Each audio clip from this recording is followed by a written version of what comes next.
네, 오늘은 소요리 문답 제26문 공부하는 시간을 가져보도록 하겠습니다. 먼저 우리 26문의 문을 한번 읽겠습니다. 그리스도께서 어떻게 왕의 직무를 수행하시는가? 예, 오늘은 그리스도의 직무 가운데 왕의 직무에 관해서 살펴보기를 원합니다. 우리 답을 같이 한번 읽어볼까요?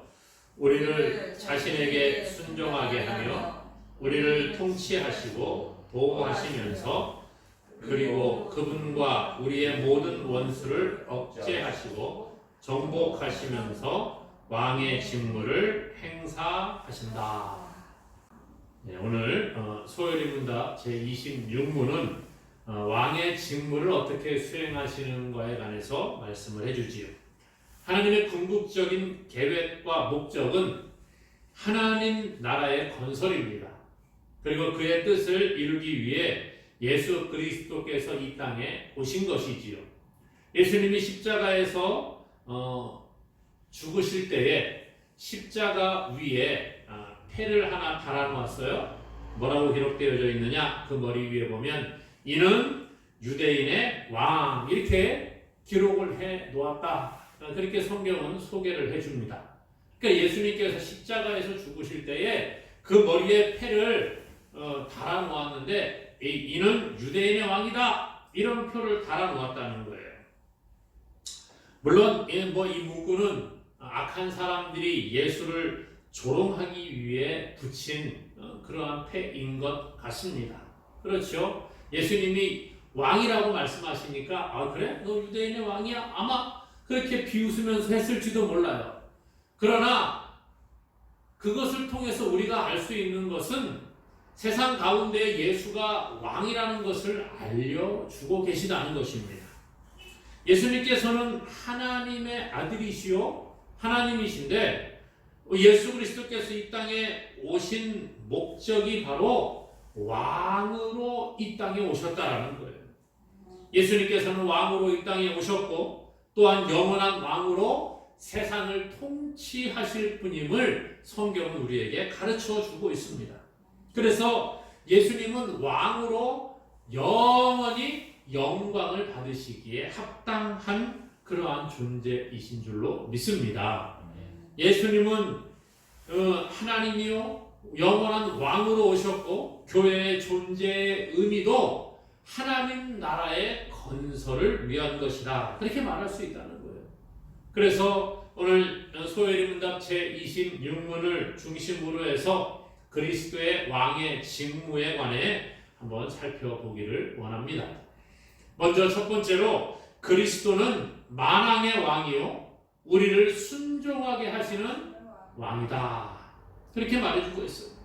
예수님은 만왕의 왕이시고 우리가 예수님의 그 왕에게 순종하도록 하시는 그런 왕이라는 거예요.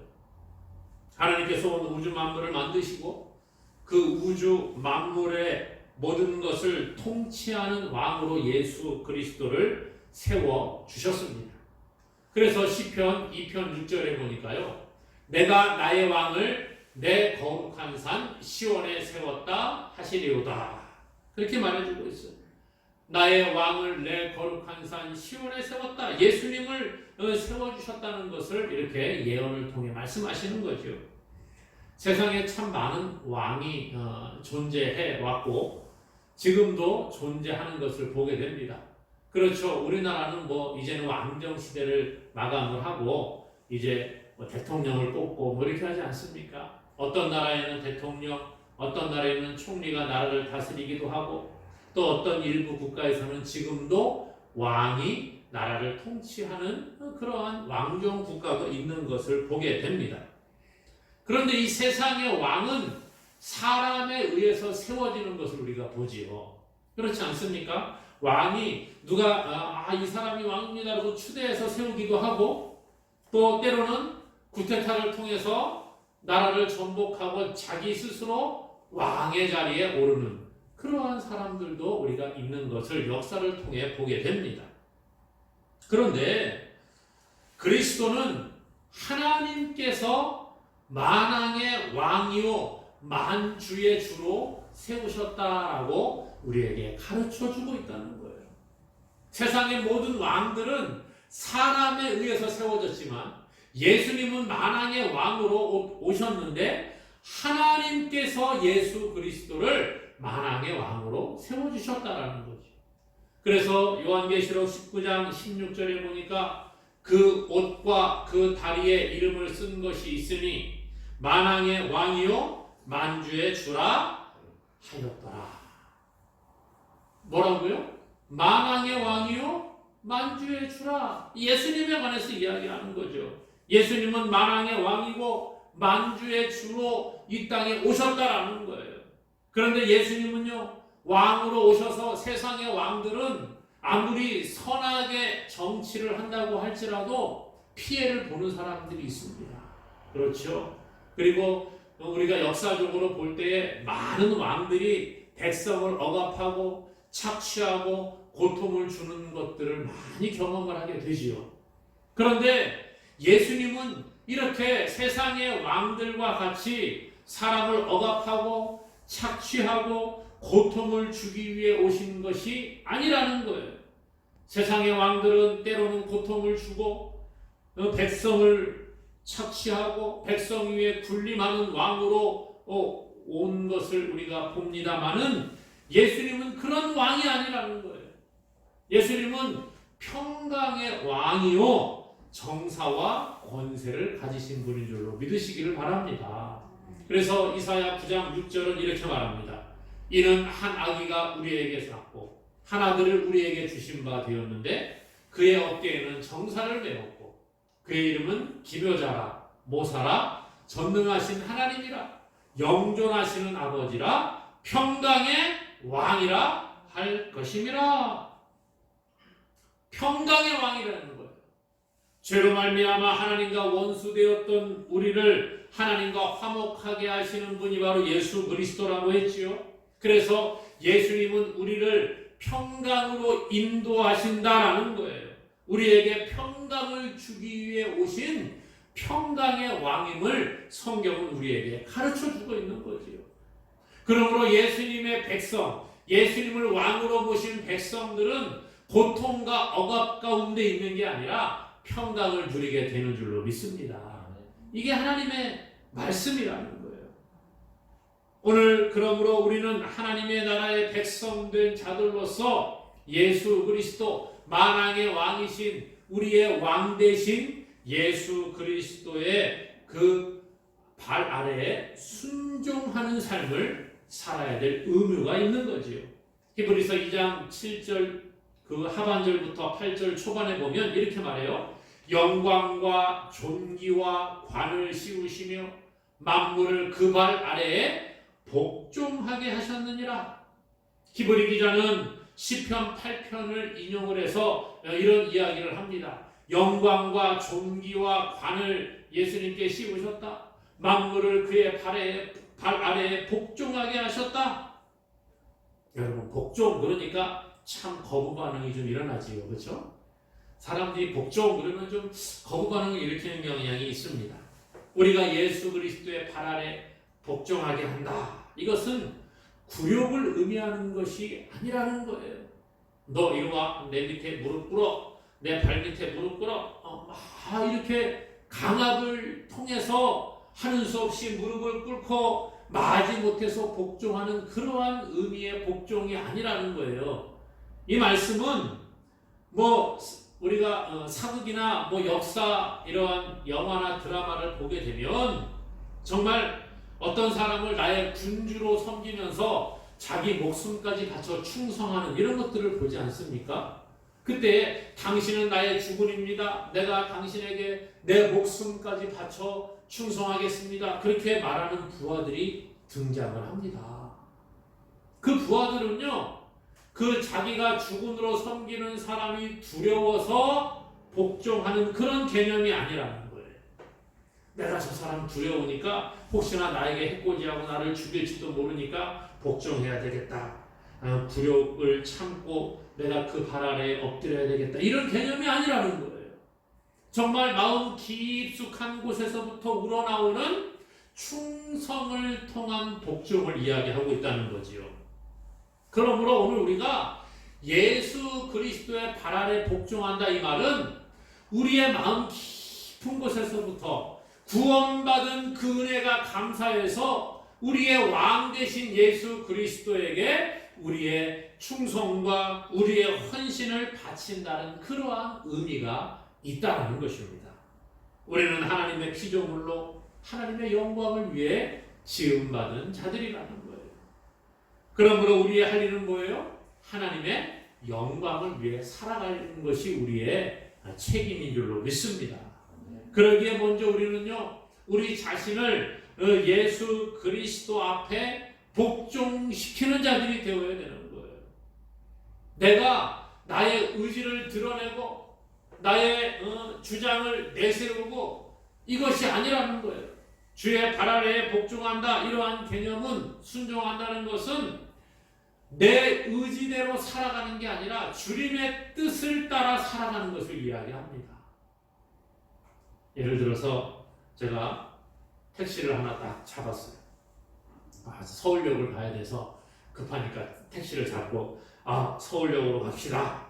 그랬더니 택시기사가 가다가 중간에 갑자기 서울역 너무 머니까 영등포까지만 가겠습니다. 그리고 영등포에서 딱 세워갖고 저보고 내리세요. 그럼 어떻게 할 것 같아요?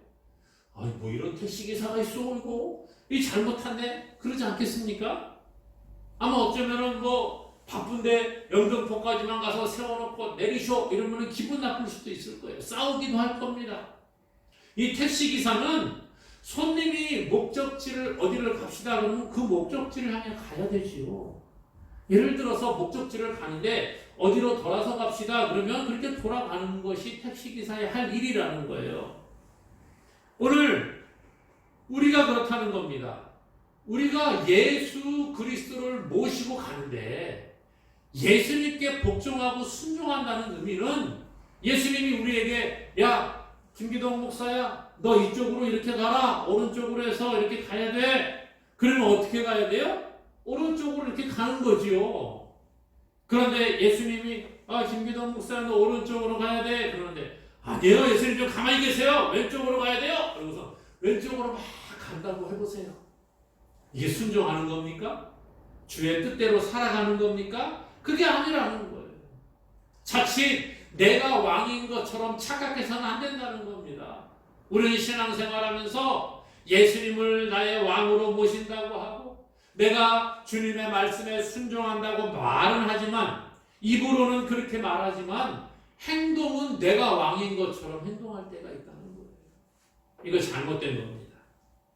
그러므로 오늘 우리가 예수 그리스도께서 원하시는 삶을 살기 위해 내 자신의 주장을 내려놓고 주님의 말씀에 순종하는 저와 여러분 되기를 간절히 소망합니다. 또한 예수 그리스도께서는요, 하나님의 백성의 왕이 되는 것뿐만 아니라, 그렇죠? 하나님이 선택한 백성의 왕일 뿐만 아니라 마지막 날에 죄악의 세력을 이기시고 마귀를 멸하시고 만물을 복종하게 하시는 만왕의 왕으로 이 땅에 오셨다는 거예요. 그냥 단지 하나님의 선택한 그 사람들의 왕을 위해서 오신 게 아니라 온 우주 만물을 통치하시는 만왕의 왕으로 이 땅에 오셨다라는 거지요. 그래서 요한계시록 19장 15절에는요 이렇게 말해요. 그의 입에서 예리한 검이 나오니 그것으로 만국을 치겠고 친히 그들을 철장으로 다스리며 또 친히 하나님 곧 전능하신 이의 맹렬한 진노의 포도주 틀을 밟겠고 그렇게 말합니다. 예리한 검이 나오는데 그것으로 만국을 치겠다. 모든 나라, 세상의 나라뿐만이 아니라 모든 피조 세계를 다 그의 발 아래에 복종하게 하신다는 거예요. 마귀의 세력을 물리치시고 그들을 철장으로 다스리시고 그래서 그 발 아래에 복종하게 하신다는 거예요. 뿐만 아니라 이러한 예수님의 통치는 우리가 그냥 주님 밑에서 날마다 통치만 받는 그런 개념이 아니고요. 예수님이 통치하시는 그 통치에 우리가 함께 참여하여 왕노릇하게 될 것이다. 그렇게 말해주고 있어요. 하나님의 백성들의 특권은요, 하나님의 통치를 받는 것뿐만 아니라 예수님이 만왕의 왕으로 만국을 통치하실 때에 우리도 함께 그곳에 참여하는 자가 된다는 거지요. 그래서 요한계시록 20장 6절은 이렇게 말합니다. 그 첫째 부활에 참여하는 자들은 복이 있고 거룩하도다. 둘째 사망이 그들을 다스리는 권세가 없고 도리어 그들이 하나님과 그리스도의 제사장이 되어 1000년 동안 그리스도와 더불어 왕노릇하리라. 하나님의 백성들은 그리스도와 함께 왕노릇하는 역사가 있게 된다는 겁니다. 우리가 예수 그리스도의 백성으로 그 다스림을 받을 뿐만 아니라 예수님이 만국을 통치하실 때에 그와 함께 왕노릇하는 역사가 있게 되는 줄로 믿습니다. 그러므로 오늘 우리는요, 왕이신 예수 그리스도께서 이 온 우주 만물을 통치하실 그 날을 바라보며 날마다 감사하는 자가 될 수 있기를 주님의 이름으로 간절히 축원합니다.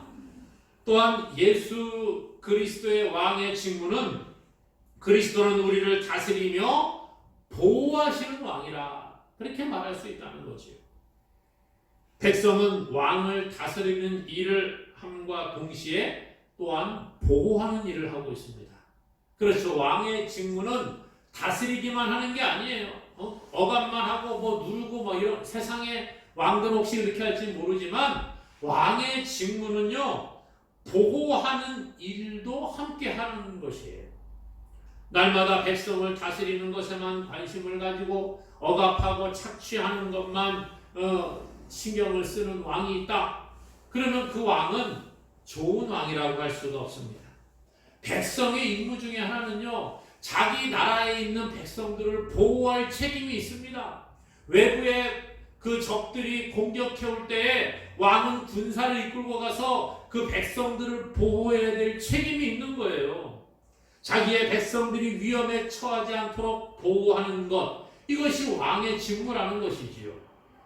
예수 그리스도는 오늘 우리의 왕으로 이 땅에 오셔서 우리를 다스리실 뿐만 아니라 또한 보호하고 계신다는 거예요.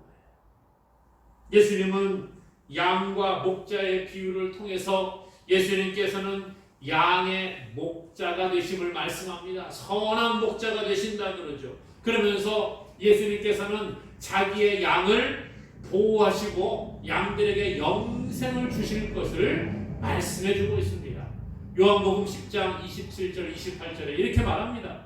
내 양은, 예수님이 말씀하시는 거예요. 내 양은 내 음성을 들으며 나는 그들을 알며 그들은 나를 따르느니라. 내가 그들에게 영생을 주노니 영원히 멸망하지 아니할 것이요 또 그들을 내 손에서 빼앗을 자가 없느니라. 예수님이 왕으로 오셨어요. 그러면서 목자와 양의 비유를 통해서 말씀하시는 거예요. 내 양은 내 음성을 듣는다. 나는 그들을 알고 그들도 나를 따른다. 내가 그들에게 영생을 준다. 영원히 멸망하지 않는다. 그리고 뭐라고요? 내 손에서 빼앗을 자가 있어요, 없어요? 없다는 거예요. 왕의 백성들이 이렇게 있습니다. 그러면 왕의 백성들이 있는데 그 외부의 적들이 그 왕의 백성을 빼앗아가고 탈취해가고 그렇게 못하게 하겠다는 거예요. 아무도 그럴 수 있는 존재가 없다는 것입니다. 오늘 우리의 왕이신 예수 그리스도께서는 우리를 보호하시는 분이기 때문에 어떤 대적이 우리를 공격해 온다고 할지라도 우리가 평안하게 되는 줄로 믿습니다. 부강한 나라의 백성들은 전쟁을 두려워하지 않습니다. 부강한 나라의 국민들은 전쟁에 대해서 그렇게 두려워하지 않는다는 거예요. 왜요? 나라가 튼튼하기 때문에 저것들이 까불어? 우리나라하고 싸워서 니네 이기지도 못하면서 이렇게 목에 힘을 줄 수 있는 거죠. 과거에도 그러고 현대도 마찬가지인 것 같아요. 힘 있는 나라의 백성은 보호를 받습니다. 힘 있는 나라, 부강한 나라의 백성은 전쟁을 두려워하지 않아요. 왜요? 나라가 백성들을 보호하니까요. 오늘 우리는 우리의 만왕의 왕이요 만주의 주 되시는 예수 그리스도의 백성이기 때문에 어떠한 대적의 공격이 와도 우리가 주님 안에 보호받게 되는 줄로 믿으시기를 바랍니다. 그러므로 그 은혜를 감사하는 자가 되기를 주님의 이름으로 소망합니다. 이것이 필요하다는 거예요. 또한 예수 그리스도는 우리를 바른 길로 인도하기 위하여 때로는 징계를 통하여 다스리기도 하는 겁니다. 다스린다고 하는 것, 때로는 잘못한 것에 대한 징계가 있어야 되지요. 히브리서 12장 8절에 징계는 다 받는 것이거늘 너희에게 없으면 사생자요 친아들이 아니니라. 징계가 없으면 안 된다는 거예요. 때로는 징계가 필요하다는 거지요. 가정에서 부모의 역할은 자녀를 보호하는 것과 동시에 자녀들을 잘 양육시키는 것이 부모가 하는 일이라는 거예요. 자녀들이 자라면서 나쁜 짓을 하는데 오냐오냐만 내버려 두면 됩니까? 안 되는 거예요. 바늘도둑이 소도둑 된다는 말이 있죠. 어렸을 때부터 남의 집에 가가지고 바늘을 하나 훔쳐갖고 왔는데 아이고 잘 훔쳐왔다 야 안 그래도 우리 집에 바늘이 없었는데 아이고 착하네. 그럼 그 다음에는 애가 또 갖고 남의 집에 또 다른 걸 훔쳐오는 거예요. 가지고 왔는데 아이고 잘했네 착하네. 그러면 얘가 점점 남의 거 훔치는 걸 당연히 여기겠지요. 나중에 커서 어떻게 합니까? 남의 집 소도 훔쳐오고 남의 집 돼지도 훔쳐오고 그러는 거 아니겠어요? 오늘 그래서 안 된다는 거예요. 부모가 하는 일은요, 때로는 아이가 잘못한 것이 있으면 엄하게 그것을 혼내고 바른 길로 가도록 인도하는 겁니다. 이것이 바른 부모의 모습이잖아요. 오늘 하나님 그렇다는 거예요. 예수 그리스도께서 우리의 왕으로 좌정하시면서 우리에게 하시는 것 중에 하나는 보호하시는 것뿐만 아니라 다스리신다는 거예요. 그래서 우리가 잘못된 길로 나아갈 때는 뭐예요? 징계하시는 거예요. 히브리서 12장 11절에 무릇 징계가 당시에는 즐거워 보이지 않고 슬퍼 보이나 후에 그로 말미암아 연단받은 자들은 의와 평강의 열매를 맺느니라. 징계 좋아하는 사람 있습니까, 여러분? 징계는 다 별로 안 좋아해요. 혼나는 거 좋아하는 사람은 누가 있겠어요? 아무리 내가 뭐 잘못한 일이 많다고 해도 그래요, 나는 잘못했습니다. 나는 혼나도 좀 괜찮은 사람입니다. 말은 그렇게 할지라도 실제로 나에게 징계가 임하면 그건 힘든 거지요. 그럼에도 불구하고 하나님께서는 우리의 왕이신 예수 그리스도의 징계를 통해 연단받은 자들이 의와 평강의 열매를 맺게 하신다는 거예요. 그러므로 주님께 받는 징계를 우리가 감사하는 자가 될 수 있기를 바랍니다. 이게 하나님의 은혜라는 거예요. 그러므로 우리는 이 하나님의 은혜에 감사하는 자가 되어야 할 줄로 믿습니다. 마지막으로 그리스도는 우리의 원수에게서 승리하게 하시는 왕이시다. 그렇게 말해주고 있어요. 우리의 원수에게서 승리하게 하신다. 적군이 쳐들어왔을 때 왕이 아무런 행동도 하지 아니하고 백성이 죽도록 내버려두는 왕은 없을 겁니다. 그 왕의 자격에 미달되는 거죠. 왕은 백성을 보호할 뿐만 아니라 적들과 싸워 승리를 취하는 일을 해야 하는 것입니다. 우리의 왕이신 예수 그리스도는 우리의 대적인 마귀를 물리치시고 마귀로부터 우리를 보호하시고 우리에게 승리를 주시는 줄로 믿습니다. 그래서 고린도전서 15장 25절에 이렇게 말해요. 그가 모든 원수를 그 발 아래에 둘 때까지 반드시 왕노릇 하시리니 모든 원수를 그의 발 아래에 둔다. 우리를 공격해오는 마귀, 우리의 그 원수인 마귀를 그의 발 아래에 두게 되실 것을 말씀해 주는 거죠. 예수님은 이 땅에 오셔서 사탄을 이기시겠다고 이미 성경에 예언되어져 있어요. 창세기 3장 15절에 보니까 이렇게 말합니다. 내가 너로 여자와 원수가 되게 하고 내 후손도 여자의 후손과 원수가 되게 하리니 여자의 후손은 내 머리를 상하게 할 것이요 너는 그의 발꿈치를 상하게 할 것이니라. 하나님이 그 선악을 알게 하는 나무의 열매를 먹은 다음에 아담과 하와에게 징계하시고 뱀을 징계하실 때 이런 말씀하신 거예요. 그때 여기 보니까 뭐라고 해요? 여자의 후손은 내 머리를 상하게 할 것이요. 여자의 후손, 우리의 왕으로 오실 예수 그리스도를 말씀해 주고 있습니다.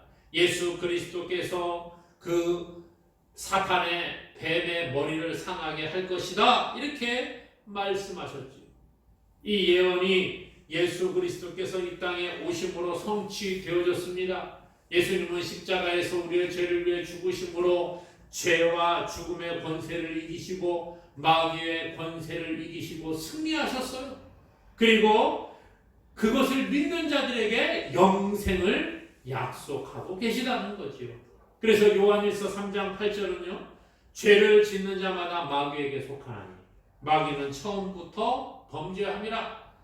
하나님의 아들이 나타나신 것은 마귀의 일을 멸하려 하심이라. 하나님의 아들 예수 그리스도, 예수님이 나타나신 것은 무엇 때문에요? 마귀의 일을 멸하려 하심이라.